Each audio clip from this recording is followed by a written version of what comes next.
at Stanford University. Dr. Azizi was the chairman of Afghanistan Telecom Regulatory Authority from 2050 to 2019, and now served as senior fellow at Afghanistan Information Services and Skill Organization. And finally, Baghdasaryan, human rights attorney from Armenia, focusing on international human rights litigation and research. LMM candidate at University of Pennsylvania Carey Law School, USA. Then after they finalize all the presentation, we're going to start the discussion in where we can participate in chat, the Q&A box, taking the floor, or being in a dry spot that we will be sharing with you at the moment we're going to start the discussion. So after this introduction, our first speaker will be Eileen Cejas with the topic of gender perspectives impact on the internet matters related to policy drafting. Eileen, the floor is yours. Thank you very much, Juan. I'm going to my slide. So, okay, here we are. Okay, hello everyone. Good morning, afternoon, evening, depending on your time zone. It's a pleasure to be here with you. I am Eileen Cejas, as Juan presented me. I'm part of the Youth Observatory, also known as YouthSIG, Regional Engagement Director. And I'm part of the Youth Coalition on Intergovernance as the representative for the GRULAC region. So today we are going to discuss, as Juan said, different aspects related to policy drafting of inclusion matters. So first of all, I'm going to address about the gender perspectives and the impact that it causes related to policy drafting. So there are some key aspects to consider that one size does not fit all. That means that a possible solution that we can think about couldn't be applied for all the countries at the same time. Because we can see there are different multicultural backgrounds, so it's very important to consider that and to be cultural sensitive. Regarding the aspect, I would say it's very important to, before applying for a certain way to legislate on these matters, to also see about the different points of view of societies. Going back to what I have been saying about the metaphor of the rabbit and the turtle, that you may know about, this metaphor is very well known from the Diplo's book, The Introduction to Intergovernance. It means that first of all, we have the changes that starts at the internet, and then we have the laws, the legal frameworks in the different countries. Following this idea, most of the changes, as I was saying, start as internet discussions at forums like the IGF and similar forums, and later it becomes a law applicable to the different countries. However, we can see that generally the law is behind the changes implemented by the new technologies, because the implementation of these new technologies bring to us different challenges that when it was, for example, if we have, let's say, a law on copyright, the first thing that the first policymaker thought, what about how to protect the intellectual property of a book? And then it becomes more changes with the internet and other technologies.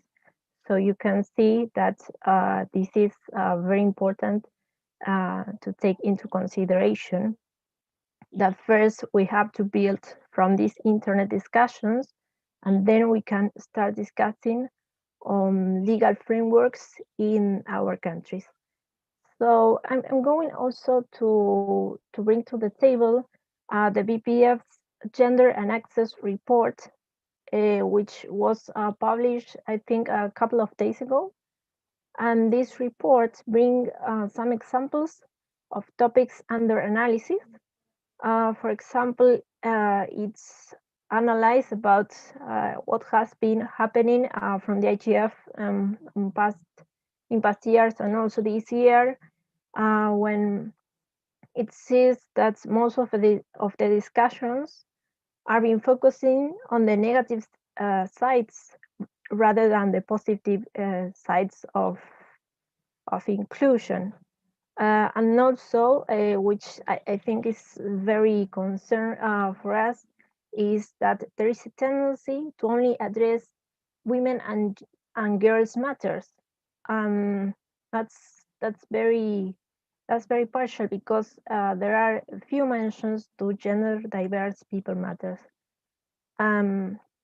Taking the possibility to be speaking with you today, I think that's something that we should work on, not only from this IGF, that we have the possibility to be together virtually, that we don't have, or at least we have less than a barrier to access, because everyone can participate in almost equal possibilities. We can say that it's important that we start discussing about this, and also to improve the IGF for the future. And this reflection is applicable to other places, as I was saying, on implementing a legal framework, that it should focus on including more people represented, right? As I was saying, I see there is a need to amplify gender diverse voices. As we can see in some countries, it's very critical. It's a very critical topic to be addressed, and we have to address it urgently.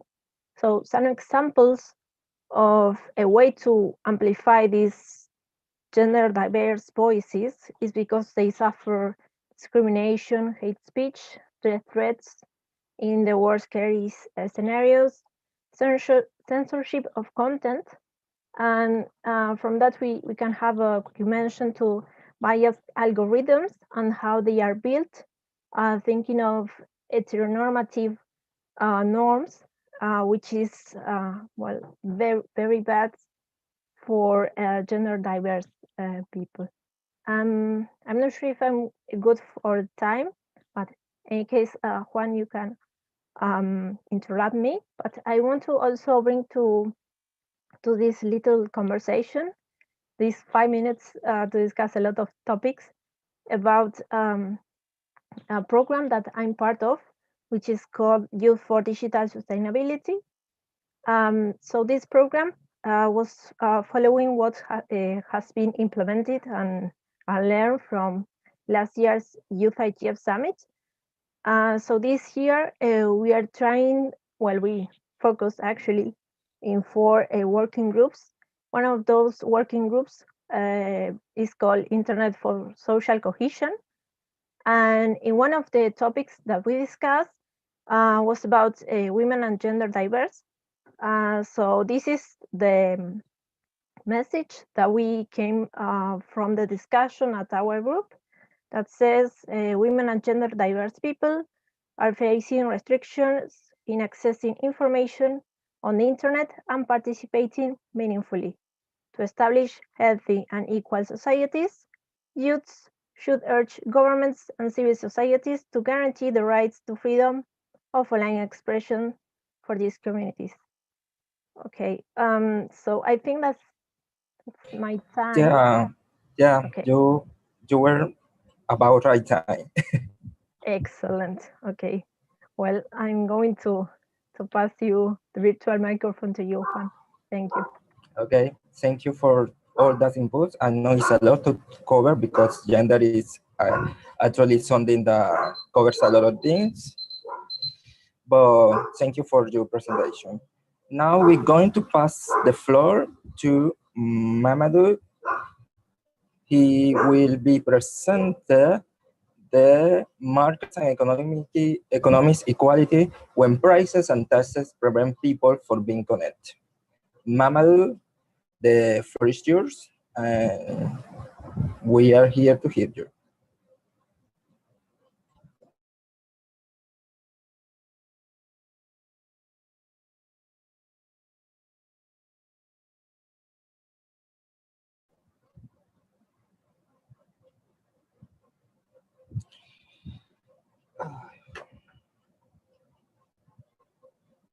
Mamadou, are you there?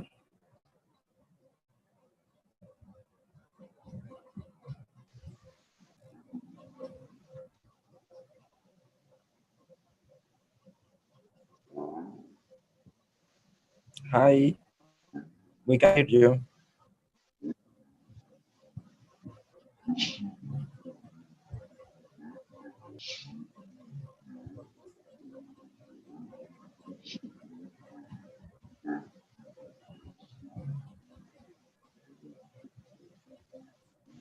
And I think We his cannot hear audio is you. not working well. Maybe we can try with Debora. Yeah, we will.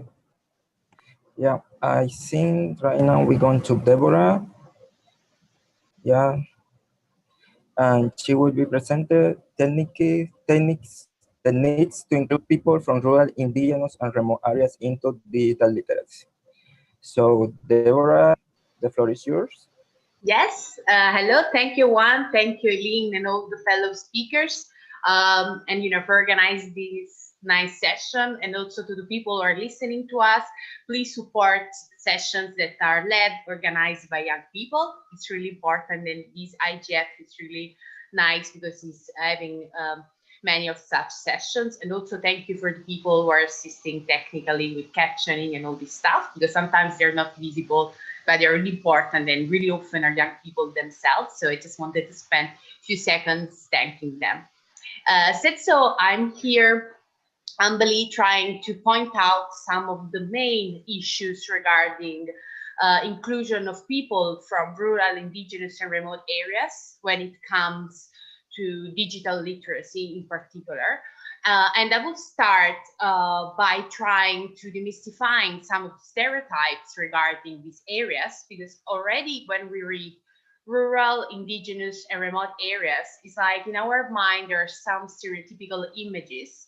And already if you look on Google, you find some peculiar images, and myself I had difficulties in finding a right image to kind of trying to figure these areas, which main point is to be kind of unique actually, also within their national contexts.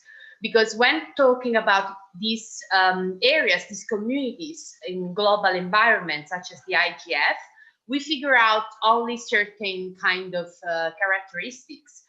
So we think about, of course, some countries from Sub-Saharan Africa or some parts of India or other realities that in certain environments are looked in a kind of a vertical and kind of agglomerating way, but they're not really giving the idea of what is the uniqueness of these communities.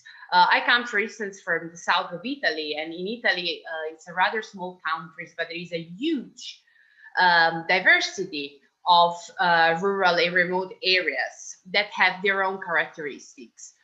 So this is a huge problem, and I really like the expression that Eileen used before. So one size doesn't fit it all. So when it comes to policies that should address the problems and the needs of those areas, we should really take into account the diverse needs and have an intersectional approach when it comes to these communities, all the differences and the peculiarities that they have, which are also their huge resource and their kind of precious aspect. Of course, it's also important to reflect on what do we mean with digital literacy, because of course there is the kind of framework of competencies that have been pointed out by UN, but also UNESCO, in which we think about digital literacy as something that has a set of skills and competencies, a framework to which countries, areas, and people should adhere. But in my opinion, and when thinking about inclusion at large, we should think of digital literacies as literacy in general as something that should enable people to know how to act rather than being acted upon. Because the approach that many policymakers or governments have regarding solving the issues of connectivity and digital literacy in this area, in these areas, is the fact that it becomes a problem when they try to reach these areas to propose some product or some innovation, which of course is not negative as a thing per se, but if it's the sole purpose for which enable connectivity and digital literacy in an area, of course, will look as sort of imposition from up. And this is one of the main challenges, because very often in these areas, there is no readiness to welcome such programs, such initiatives, because they look as coming from outside, and they're not seen as an internal need of the community. So one of the main things that policymakers, organizations launching programs in these areas is to involve local people, because community spirit, as I tried to point out, is one of the main resources of these areas, because it means that the community is strong as its set of values and strong points. So if we are involving the people with a bottom-up approach, they will feel like every program, every policy belongs to them, thus enhancing their agency in program and their contribution to the success of them. Also, it's really important to point out that apart from being a very empowering process for these communities, this can be inclusive by default also for other parts of population that are usually excluded and marginalized, especially when it comes to connectivity. Eileen before mentioned women, but we also have the problem of elderly people. So having this kind of approach could represent a good practice at large on how policymakers should initiate programs in certain areas, designing them to respond to the needs of the people who are they addressing, who are their targets. Because in this way, people would really feel like they are part of this process and they will be contributing to their success, or it will only be something coming from outside and making them some sort of products that would not really benefit their communities at large. But again, I would like to stress how it's important to have an intersectional approach, not only regarding the different parts of the communities we are mentioning, but also again their relationship with the nations, the countries at large.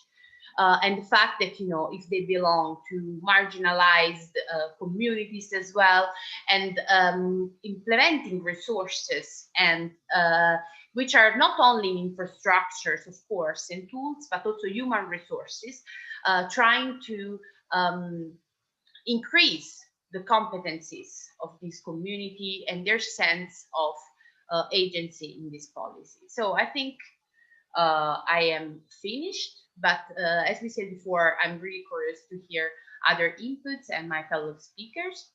So it's a really big topic. I'm really looking forward to hear also other experiences and practices on this point. So thank you very much. And Juan, the floor is yours again. Thank you very much, Debora, for your inputs about connectivity in rural and in rural areas and digital literacy in this. So we now going with Meri Baghdasaryan. She will be speaking about policy, government a human right guaranteeing or digital right to include more voices in Connect. So We hear you right now, Meri. Thank you, Juan, and hello, everyone. Thank you for joining this session, and I would like to join Debora in thanking everyone that is helping us to run this session, and also the organizers, and also all the people in the audience. And we are looking forward to your active engagement after we are done with our initial remarks. So my name is Meri, and I have the huge topic of government and human rights, and the overarching theme is how they can guarantee our rights and also ensure inclusion. Well, this is a very big topic, and we also have the policy questions coming up, so I'll try to keep my remarks rather short to allow for more time for our policy discussions. And as this is a very big topic, I tried to bring it down to three main points that I would like to highlight. So the first one is access. Well, this year especially, we saw the role of internet as no year before, because as a result of this pandemic, almost all aspects of our lives were dependent and are still dependent on internet, and this includes such areas as work, commerce, in education, and many other fields. And this means that the governments, in order to provide and guarantee our digital rights, the first step is to provide access to internet. And even using this point in time when we are in this global pandemic is not an excuse to shut down the internet or do this for other, political and other objectives that they may have. Unfortunately, we have many different governments all over the world, and you know better than me that this is a big issue in itself. So the message here is that governments need to ensure access to internet to allow for further access to the digital rights. In other words, they need to keep it on. My second point is about digital literacy. I envision this as an underlying issue for all groups, and this is a unique unwritten precondition to full enjoyment of your digital rights. And in my opinion, by enhancing the level of digital literacy, the governments actually create a very solid base for safeguarding various aspects of rights, and also in a way they are actually preventing further issues. And digital literacy should include understanding of digital rights in the first place, starting from privacy and data protection, so that people have more control and over their data. They understand what could be done and what aspects are still open to debate, and how can they better advocate for their rights. Then we have the understanding of the importance of verifying your information. We live in a very difficult times of finding out the truth, and this means that every citizen, regardless of their background, their age, or citizenship, they need to understand how they can verify the information that they need, how they can check it to understand which information they can trust and share forward, because a lot of people are simply not equipped with these skills. But I believe in this age, especially this year, when we're also finding something already coined as infodemic, we need to have this as a mainstream thing happening all over the world, and the governments as the ones providing especially the basic primary education and education going forward, they need to implement sound policies with this regard. And this also includes such topics as internet health and hygiene, because now, as I said, we are all online, and being aware of how you can protect yourselves online is also in a way part of digital literacy. Therefore, as I said, measures should be undertaken to ensure better understanding and knowledge of digital literacy for all age groups. And last but not least, we are at the Internet Governance Forum, and we see many different stakeholder groups. And a lot of issues, as we already understand, include very different but relevant actors. And as I'm talking about governments and human rights, governments are the only actors in this ecosystem that we as citizens of our countries elected.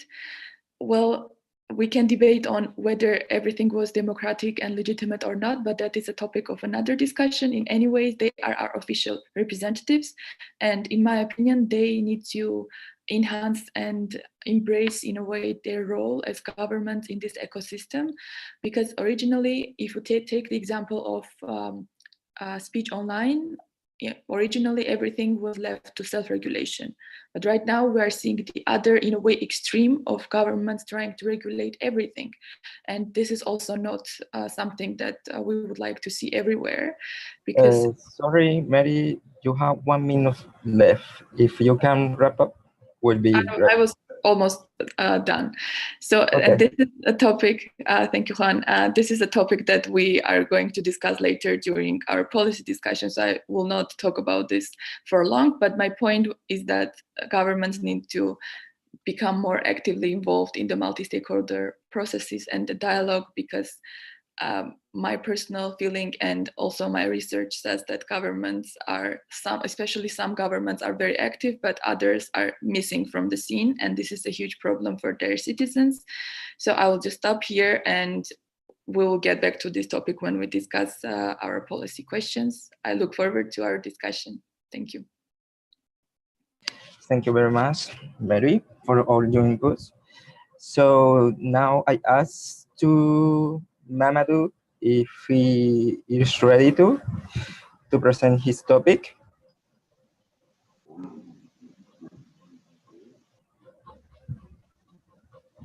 Hello, Mamadou, we can't hear you.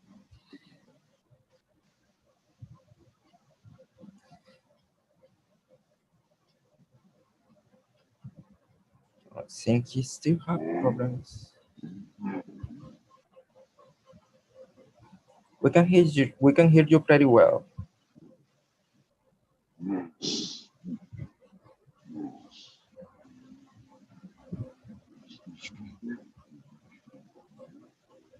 Yeah. There's something he has connection problems. Yeah, we're missing 2 panelists. No, we can hear you pretty well.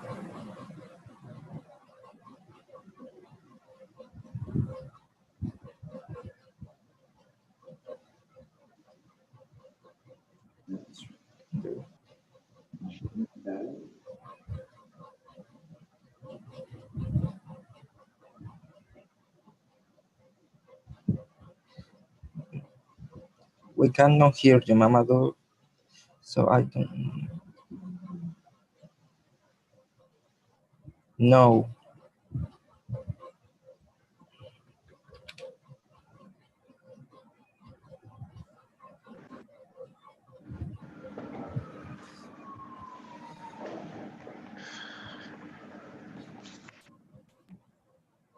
I think you can try to go out and come back. But let me try to reconnect.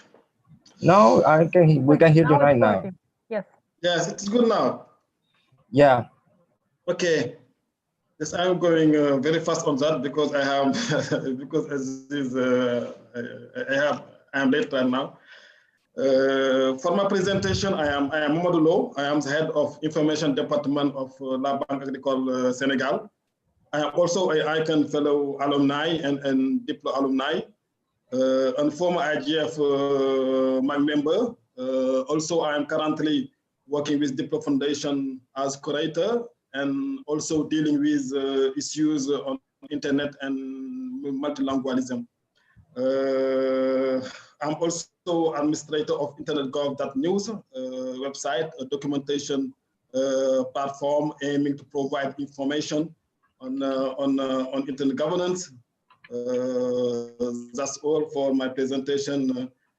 Coming back to the discussion on the subject on marketing economic inequalities, this price and taxes. I would like to bring out 2 aspects to tackle this topic, to set out possible discussion on the issue our group intend to deliver here.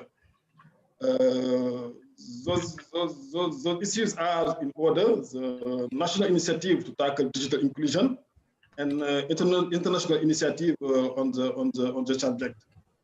On national initiative, I would like to say that, as you know, the biggest barrier to internet access right now today is cost. The internet is still not affordable for many around the world. And as we know, this applies to good data, which is too expensive for many people in low economic countries, in low income countries, excuse me. As you know, for those who cannot afford to buy an internet-connected devices, the online world remains out of reach. Therefore, bringing down the cost of mobile devices is essential to get people online to reach digital inclusion. By now, I would like to bring out the context of COVID-19 in the discussion, which has underlined that the internet and the devices that allow people to access it are no more luxuries, as we know. These devices are mandatory for access, and government should be setting policy accordingly to ensure as many people as possible can afford them, and to avoid a world where digital inequalities drive further inequalities in health, wealth, and so education. In terms of widening internet use, countries, above all the underdeveloped countries, would face several challenges, as you know, including cost of both data and use and device cost, as I said earlier. Now challenges are still on policy and regulatory reform that will allow price to be reduced. Following all that, one question has to be asked. I think it is a very important question for me. What a really competitive digital market brings to digital inclusion? What a really competitive digital market brings to digital inclusion? I think this question has to be answered by government along all we stakeholders managing digital policy. But anyway, we need to have policy, regulatory framework, ensuring market competition. This is very important.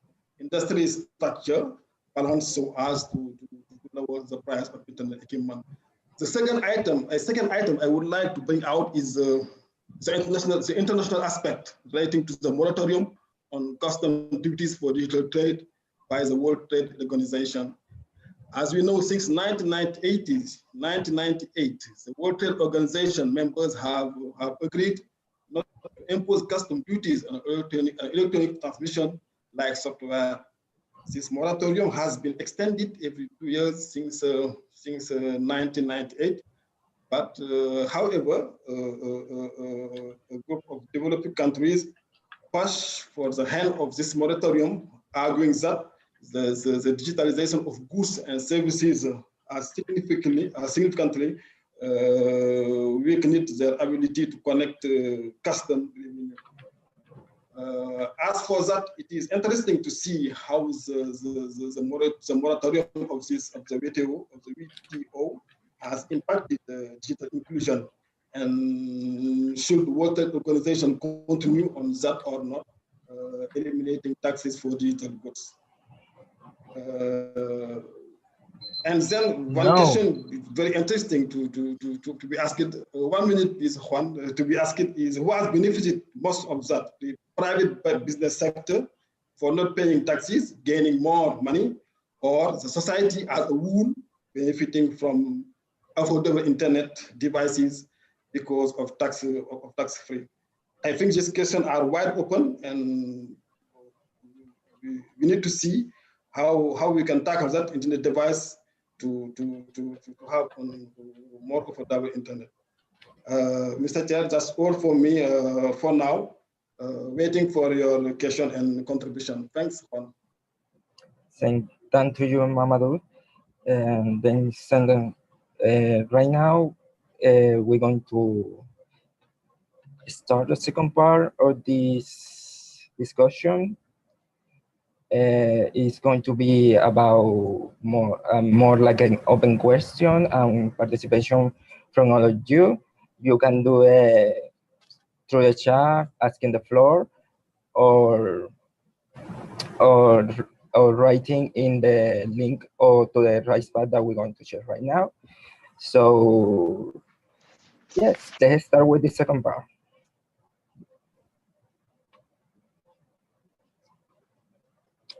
Oh, yeah. Eileen, you just share the link to the right pad.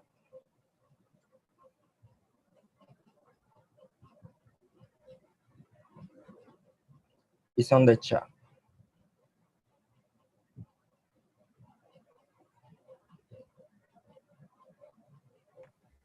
Okay, now we have shared with everyone. Hello, everyone again. So now at this part, the idea is that we can talk more in detail because I saw that you were commenting on the chat, so I think it would be a good idea to also, if you want to speak up, not only to write on the document, share camera if you want. And so at this part of the session, we are going to discuss in 3 blocks. So the first block, we are going to speak about gender perspectives in internal governance matters and economic inequalities that Mamadou just presented. So to start, I'm going to ask you, and of course you can speak up, is how we can bring more tools for women and gender diverse people in order to foster their involvement in internet governance. So you can type or you can speak up, it's up to you. So I guess by now everyone is a panelist or not yet.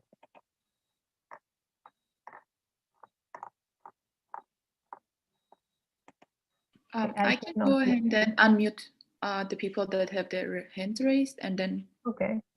Yeah. Thank you.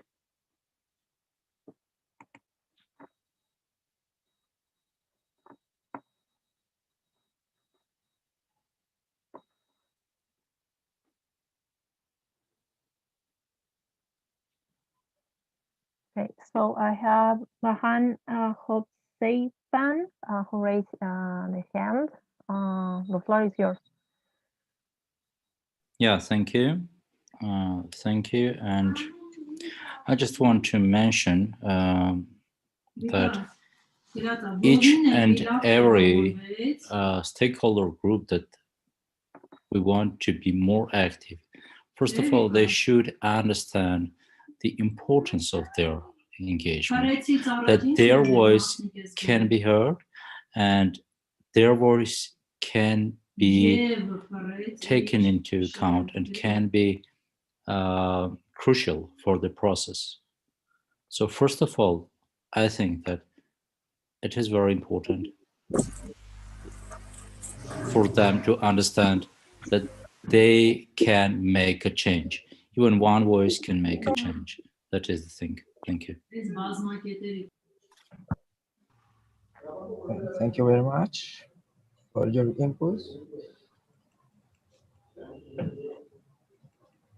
Okay, thank you. Just a note. So those who are not speaking, you can close your mic, and you can also write on this document. So who wants to go next? Not yet. Innocent, I think you want to You go. reached 66 shares. But it's progressing. So now, wait. Or you're also going to go to my page and share. You share that. Oh, can you help me, Juan? We have some issues with mic. Yes, Please, everyone that he has their mic open, please close because I cannot do it.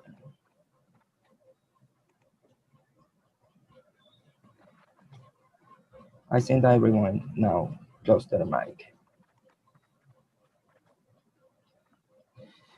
Okay, great. Let me see. Can you repeat the question, Eileen, for everyone? Yes, sure. So now we are addressing the first question, which is about how we can bring more women and gender diverse people in order to foster their involvement in the internal governance environment. Okay, so we have a document for first. I'm going to read out loud. The UN Sendai framework for disaster risk reduction sets a broader scope for inclusion. Okay, I'm going to copy your comment. Let me see. Okay.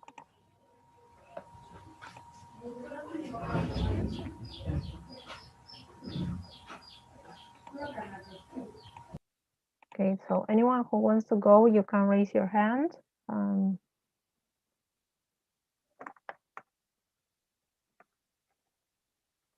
Okay, so we have Gustavo, and I missed the other hand. Hello, I will write my point in the document in just a minute, as soon as I can gather my thoughts fully. But I have a point regarding not specifically women, but gender diverse people and people with non-traditional sexual orientations, aka not straight people. I think that the IGF has this, the IGF and the UN system as a whole, by virtue of being, let's say, the main bastion of protecting human rights in the world, it naturally conveys an image of accepting gender diversity and sexual orientation diversity. I think we have that. That's great. I think that to that extent, it's easier bringing in these people, gender diverse people and sexual orientation diverse people, into the IGF. That said, when you're talking about us as the youth, perhaps actions speak louder than words. Maybe this is a point for the next year. This is not something for now, but there could be some thought into bringing LGBT teams into a session next year. That would be a way to convey very securely just our position about this issue. And that would be an invite. It would be a silent invite.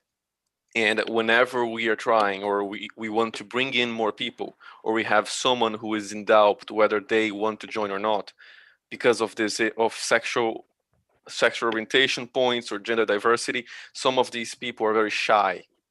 They're very used to being rejected or not being included or just being sidelined very quietly. So when we do this silent invite, I think that would convey a lot to a lot of people.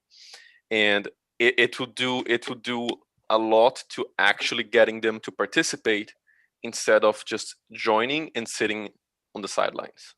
Thank you. Excellent. Thank you very much, Gustavo.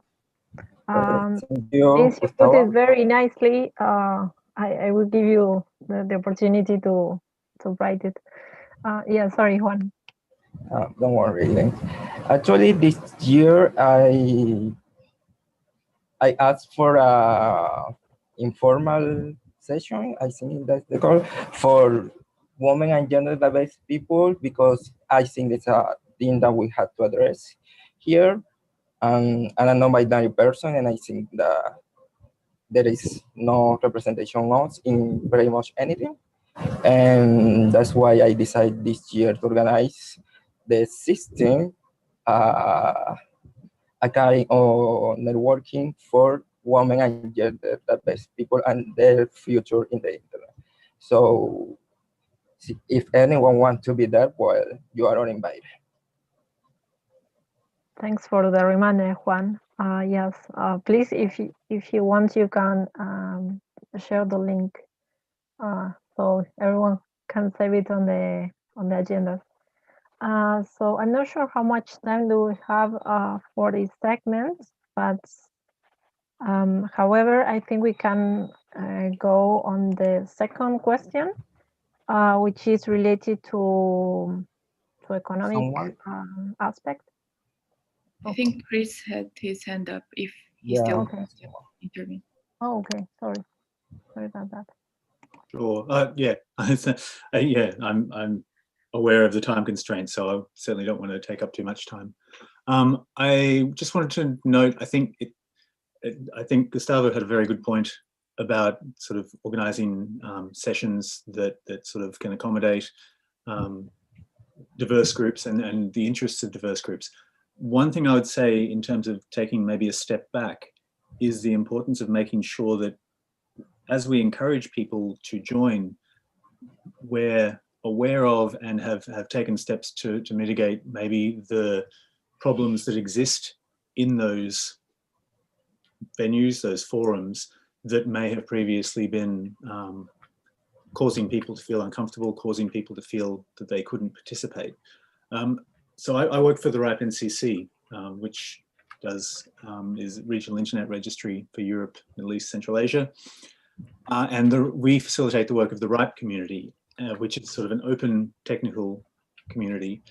And RIPE's actually been doing some work recently on, it's had a diversity task force, and part of its work has included looking at a code of conduct for how people behave in the community, both in meetings physically, but also even on mailing lists. So looking at what acceptable behavior, language, etc.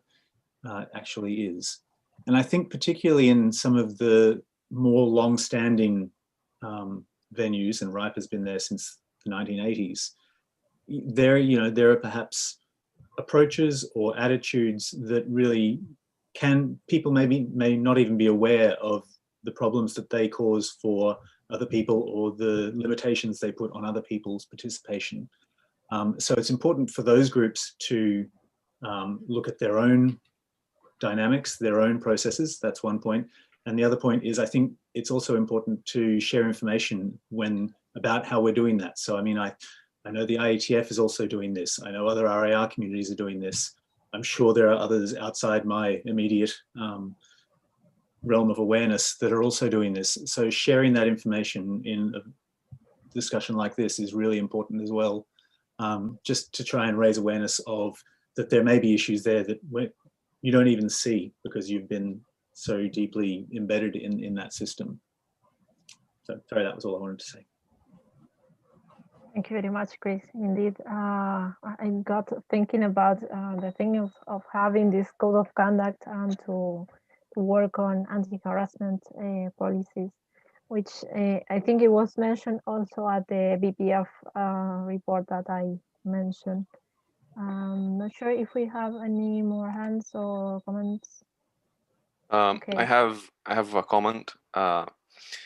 Building on top of, I'm sorry, I didn't catch your name, but building on top of what the previous speaker was saying, I was reminded that there is a problem I'm not talking about the IGF or the UN, I'm talking all around the world. There is a problem of tokenism. This is something which we as youth, we have already faced in previous years. The idea of being included as this little token just to establish diversity. When it comes to LGBT issues in particular, and also women, like the inclusion of women, this becomes particularly egregious because it is so overwhelmingly often that when LGBT topics are included, they are always the same 3 or 4.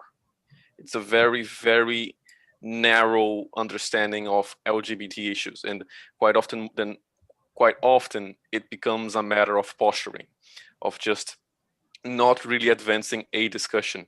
So maybe that is something we should include if we go along with the idea of making LGBT themed sessions. Make them meaningful, make them advance specific issues that substantively, like objectively, affect LGBT and gender diverse people. There is another comment here which I thought was very insightful from Peter Crosby. Just to say, I'm just going to read it, just to say there's a real crossover between gender diversity and cognitive disabilities, in particular autism. Many autistic people are gender diverse and or diverse in sexual orientation. which once again comes back to questions of accessibility, and in particular cognitive accessibility. I think that is exceptionally insightful, Peter, and I have actual direct experience with this. So over the years, I have created a group of people whom I consult whenever I have internet governance issues, which are well beyond my spectrum of experience. And I have 2 people in this small group who are in the spectrum, in the autism spectrum. And I think that I've seen this firsthand. Sometimes they have very insightful opinions about what should be done in internet governance. But because this is a field, a professional field that is so intense, it is so socially intense that they cannot directly participate, or they could only do that at the cost of immense emotional distress. So I really appreciate your comment, Peter. Thank you.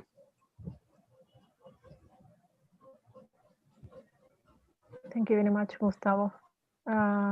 We have 2 hands raised. We have Amrita and Debora. I think we can have some 4 minutes. It's very interesting, the discussion.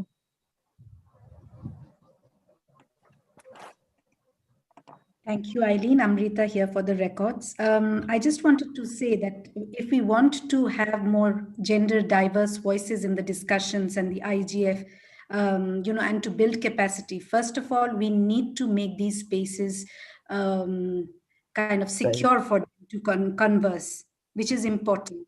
The other most important thing is, for example, even if you look at the IGF registration, is it gender diverse friendly?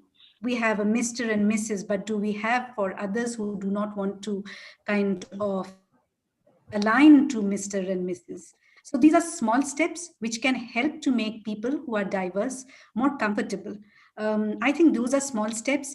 We need to understand their sensibility, and based on that, as you mentioned, the first line that one size does not fit all, we need to understand their concerns. We need to understand why they are not, coming in more mainstream in internet governance discussions, and then design capacity building sessions. But firstly, we need to make them welcome. We need to make them trust these platforms. Thank you. Very great reflection, Amrita. Thank you. We have Debora. Yeah, just if really, you want to go short. Really short, because I agree with everything that's being said. And the fact that, a small code of conduct, for instance, for the pronouns are really important to guarantee a safe space for more people. And there are small things that many people don't even know about. So in such a global and large community, something that should be pointed out to become kind of a new custom, in interaction, in social interaction, in such big fora. And always keep in mind intersectionality, as Gustavo pointed out in the comment by Robert. There is the intersection on diverse groups that really matters. So the intersectional approach is really important. And plus, to avoid tokenism, also we should stop to expect certain groups, such women, people belonging to LGBT group, people with disability, only to be present and on sessions like on inclusions, on diversity, accessibility. But we should make safer spaces for them also in sessions on AI, data governance, and all the other sessions.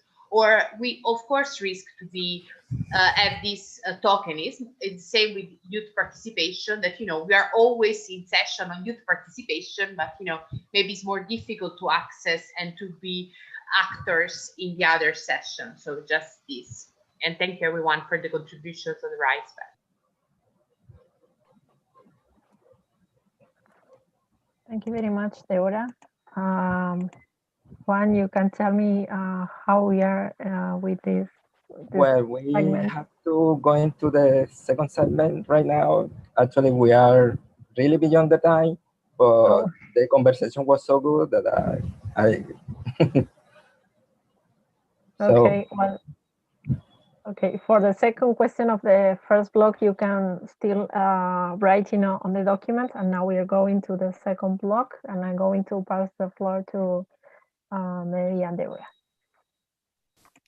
Yes, just very briefly introducing the topic, and then I would really love to hear from you. So as I said during my initial remarks, governments need to play a better role, a more active role. And one of the topics that we are dealing with on daily basis basically is about online content moderation. And as I said, we went from self-regulation to more national regulation right now. And I do not believe that either is the best solution.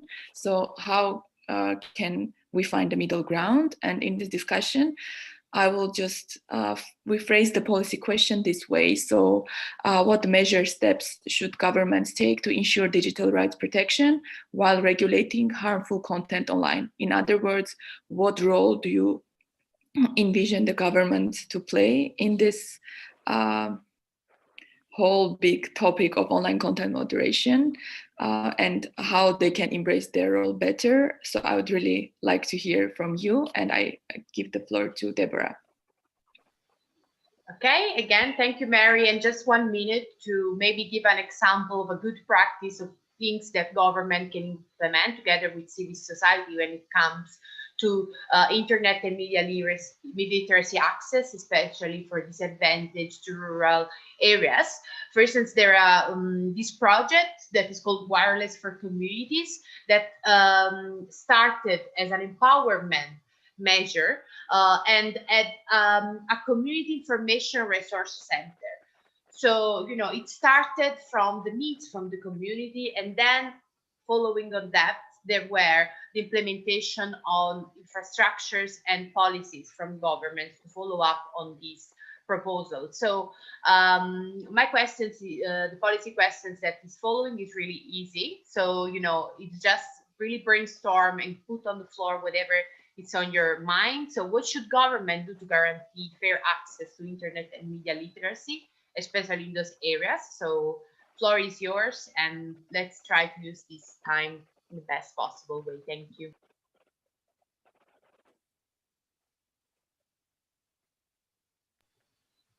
And of course, you can raise your hand if you have something to say, like we did before with the other block. So if you want to contribute orally with the discussion, asking questions to me or Meri, and or if you want to share other good practices regarding inclusion or regulations, you're welcome.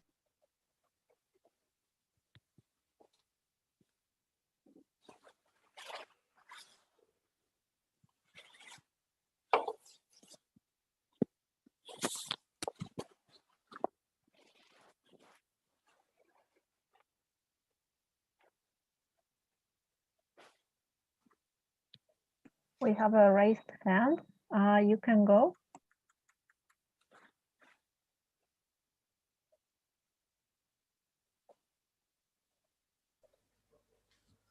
Thank you. I'm Ujjwal Kumar from Cuts International, Jaipur in India.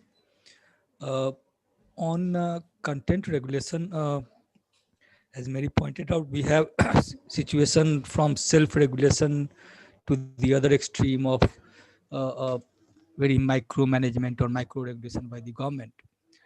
And the middle path, I think, would be for the government or for the forum like IGF to have certain principles, you know, do's and don'ts of the content.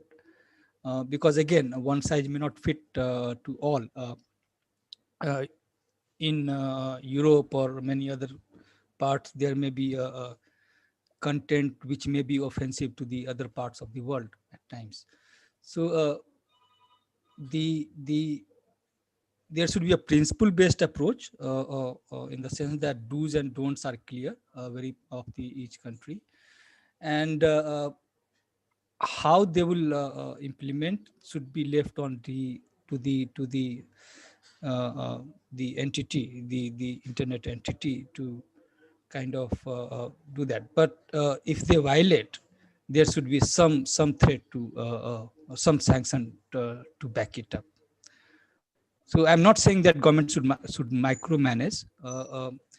One way could be to form an association of such content providing platform, and within that association, they should come out with an ombudsman. But at the same time, I have seen that living totally on self-regulation may not always work. So principles, yes, ombudsman can serve to some place, but there should be some sanction for violating such do's and don'ts. Thank you.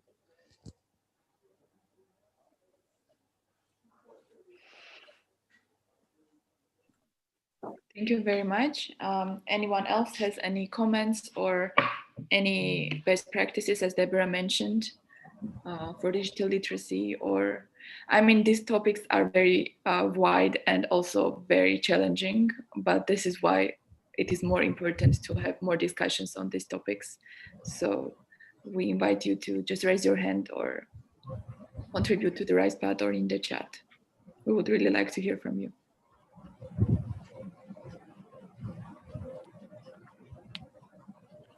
Hi, everybody. Yes, we hear you. Yes, here, Mamadou. I would like to bring out here the debate happening right now between big tech like Facebook, Twitter, and the government. Big tech asking for more regulation, more state regulation for them to do more on content regulation. Yes, it is actually a debate. I do not know how that applies to our discussion, but I think it's an interesting question happening right now. We have to see. Thank you.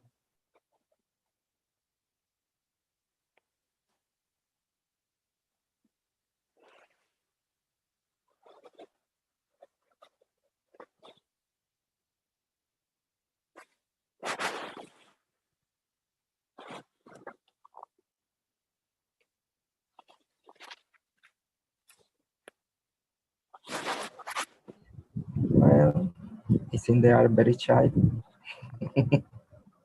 Or the topics are too challenging. Yeah, it's quite big. But I see there are a lot of contributions still to the first block, so people are still writing. Timing, we know, is not the best, and this virtual IGF is even more strict because we just leave the room and time is up. It's kind of difficult, so we understand it's not ideal. But you know, if you have suggestions, if there is something that you heard on this topic about media literacy or about other government measure, please feel free to contribute. It doesn't have to be written perfectly. Just, you know, bullet points, main ideas still works well. And I see that. Debora? Yes, Paula. I'm go sorry. on, please. Thank you. I'm sorry, guys. I don't know how to raise my hand from the mobile app. Just very quick comment. I'm Paola Galvez from Peru, an open internet leader this year. Actually, this is a very challenging matter, right? Because many proposals to regulate online content run the risk of unintentionally create more harm than the initial harms they try to combat, right? Here in Peru, we have 2 bills that try to regulate content, but actually policymakers do not understand which is the role of the social media platform. So in my opinion, I believe that a legitimate intervention must, first of all, aim for a minimum level of intervention, because it needs to be in accordance with the principles of necessity and proportionality in international human rights law. And here, Meri is the expert. But what I believe policymakers must do is require more transparency from the platforms in regards of their algorithms and on how they will manage the content, because we need to preserve freedom of expression. I believe that this is my 2 cents, and thank you all for all your insights and this conversation.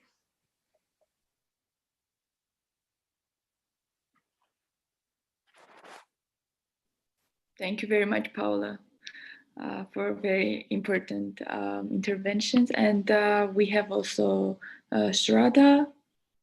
Well, okay, we hear Shara, and then we pass to the third part of this. Okay. And hi, I hope you can hear me. So yes, so I think Paula's point is very important, and we are seeing the implementation of that in India. I am a ISOC IGF Youth Ambassador this year from India, and the issue with what happened when Paula raised the point, it actually resonated very closely, because that is sort of what the government is doing with respect to personal data protection bill that India seeks to implement in the upcoming session of the parliament in the winter, which will be in December or January very soon. So I think the minimal intervention aspect should be stressed upon. And with respect to digital literacy, I would like to add one point, and that is the implementation of certain programs that are carried out by small and medium scale enterprises or companies. What they do is that they train engineers from rural or indigenous communities, and then soon after their training, they assimilate them within the company itself. So it's called as barefoot engineering, and it's gaining popularity these days, but it's still in its very nascent stage, and the awareness regarding the same is very low. So I think that should be stressed upon and maybe popularized a little bit, and should be seen as where it can lead to, because it's helping the youth of the community a lot in this regard. Thank you.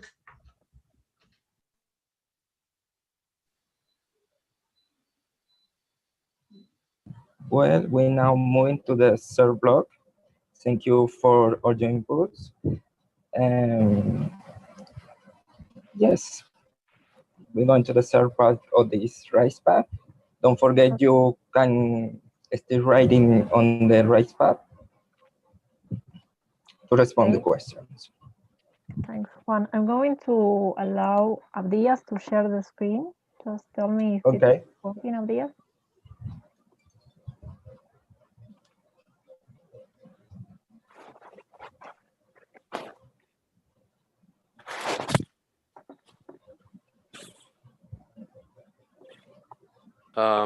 If we have a minute, there's a comment from Ruth. I would like to comment for a moment.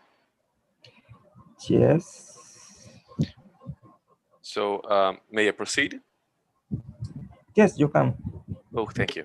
So Ruth, responding to Peter, she said, I wonder if part of the issue is that sessions are put together by working groups who are, to some extent, designing sessions for people like themselves and organizing in the working groups, which is not really accessible. I think you are on the point, Ruth. I think that this is just how I frame this issue.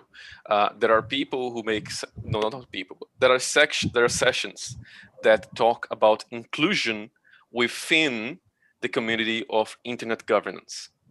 So these are sessions, let's say, about how to make a workshop inclusive, how to make a workshop, let's say, the necessity of bringing in a translator for sign language. This is inclusion inside internet governance. And there's a different approach, which is inclusion in the internet, which often it may talk, let's say, about how to add inclusive features to a platform. Let's say that. I think that is what happens.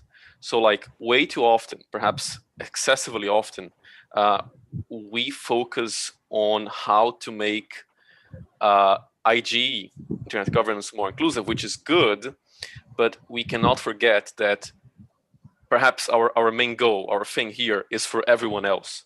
We shouldn't be adding inclusion only for us. We should be adding inclusion to the whole world. Perhaps that is what I would say. This goes back to what we discussed, I think, in the previous panel about youth matters, which was, I think I said something along the lines of, there's a way too often we defended the points that we as youth care about, and not necessarily the points that youth worldwide need or are asking for. So maybe this set of issues, they have a common root. That's what I'm trying to say. Thank you. Yes, actually, the conversation that you're having on the chat has to do a lot with the third point that we're going to discuss here, because we're going to discuss how to include disability people, disabled people, people with disability, and how this kind of session and are talking about inclusion, but it's not inclusion for everyone. So thanks for sharing that. Really.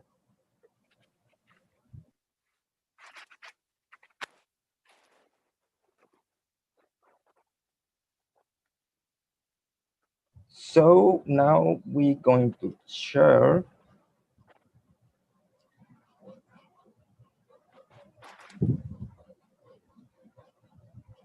exactly.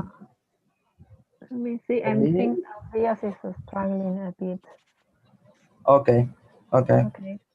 Well, we can help. So the idea of all of the discussion that we have been addressing in the past minutes, well, more than minutes, was to have different aspects of inclusion that we should consider. The input from Peter and Ruth, I think they are very valuable, because in order to make this online campaign, well, we need to consider other aspects that are very, very important. In case you're fine, we can later talk with you to get some assistance if there are some things that we have missed, and also the people who are attending here, and they can keep continue well, writing on the document, Yes. so we can have more input. So Abdias, when you're ready, you can share the screen.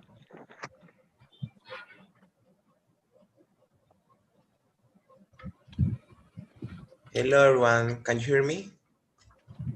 Yes, Abdias. Okay. Hello. This session designing inclusion policies and internet policy in internet governance. To this moment, we have this goal about gender perspective impact on internet matters related to policy drafting. The people assisting this session talk about more LGBTIQ plus sessions, openness to gender diverse people, awareness to specific groups, more or only women panel or events, crossover gender diverse cognitive disabilities, and talk about intersectionality. In the second hand, we had a great discussion about markets and economic inequalities when prices and taxes prevent people from being connected. The people mentioned about have done, have an ombudsman, minimal necessary intervention, algorithmic transparency, necessary and proportionate intervention. So this is what I have to this moment.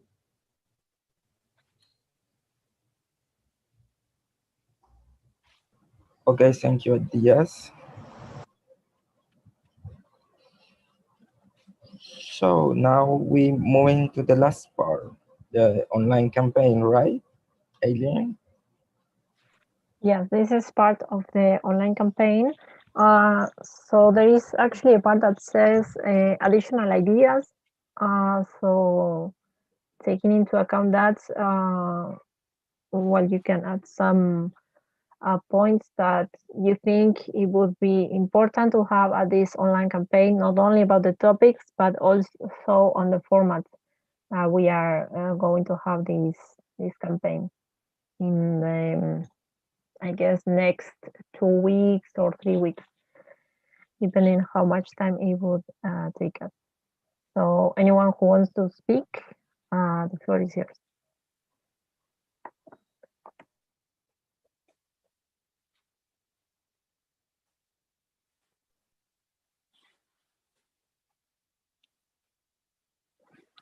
We have Mamadou's hand. Yes, you can go. Yes, I would like just to know if if he has raised the question of multilingualism and communication. I do not see that on the board. Multilingualism and communication, as Amrita has raised earlier. We couldn't get to the question because, as you might imagine, there are a lot of topics within inclusion. So maybe we can work on them at the mind map. So if you have any thoughts or ideas, we can go. Or we have Debora too.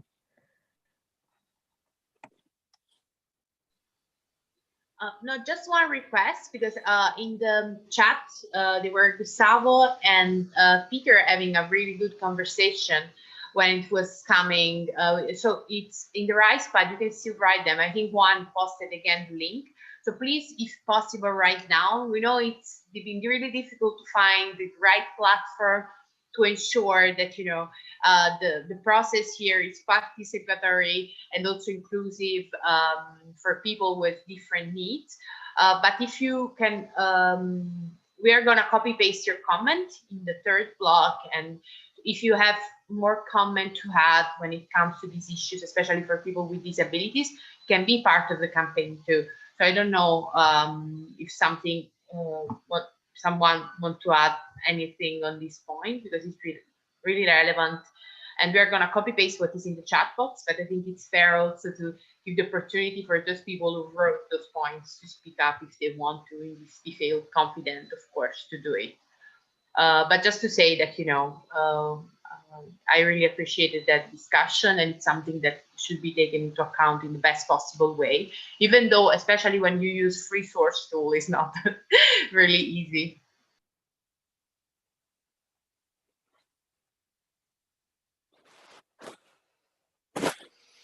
Debora, what I could actually do is I have a few thoughts about these issues of accessibility.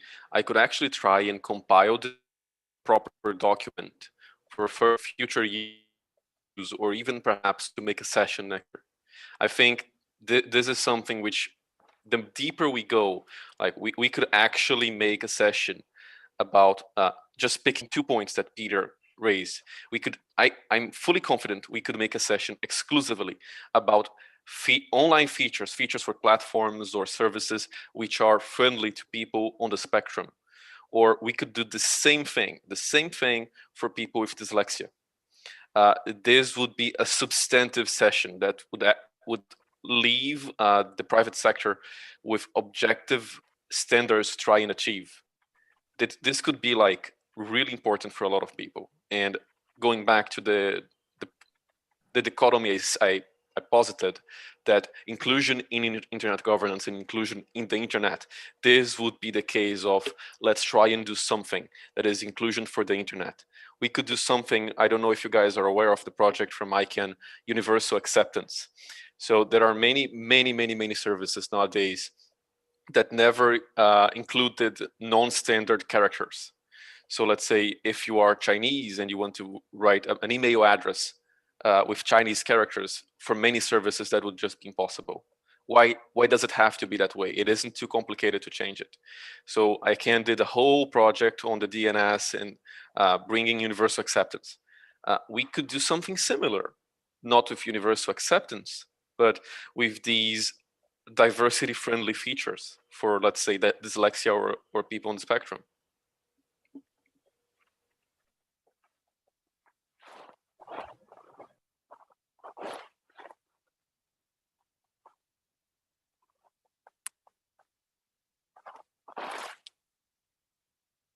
Juan, we cannot hear you. Sorry. Sorry, I didn't realize I was mute. So if anyone else has something to say, now is the moment. We are reaching the hour that we are finished this session. So if someone has something to say, please do it now.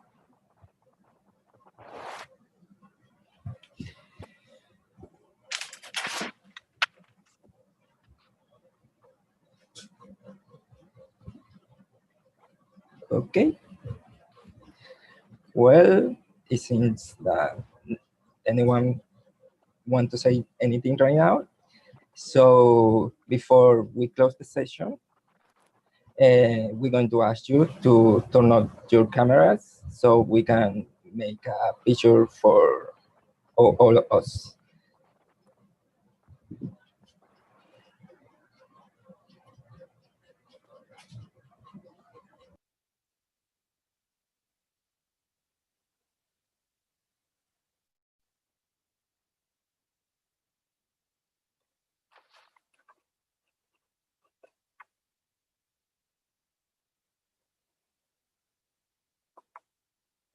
Juan, are you taking the picture?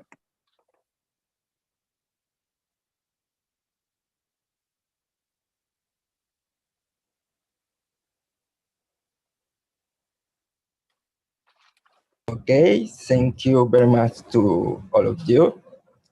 So it was a really insightful and great conversation about this topic. Now we know inclusion is more than we think, and accessibility is something that we need to talk about. So thank you very much for being here with us today.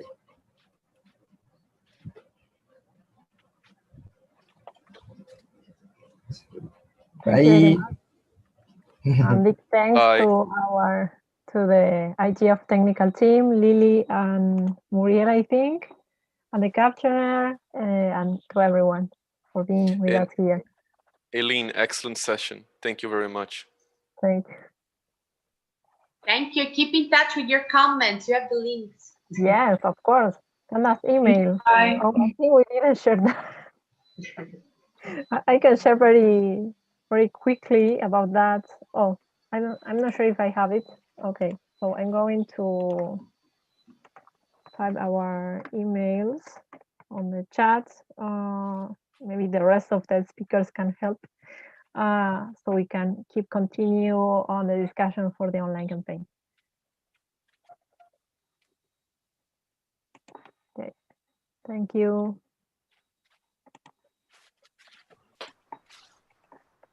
We can stop there. Hello, Eileen, bye.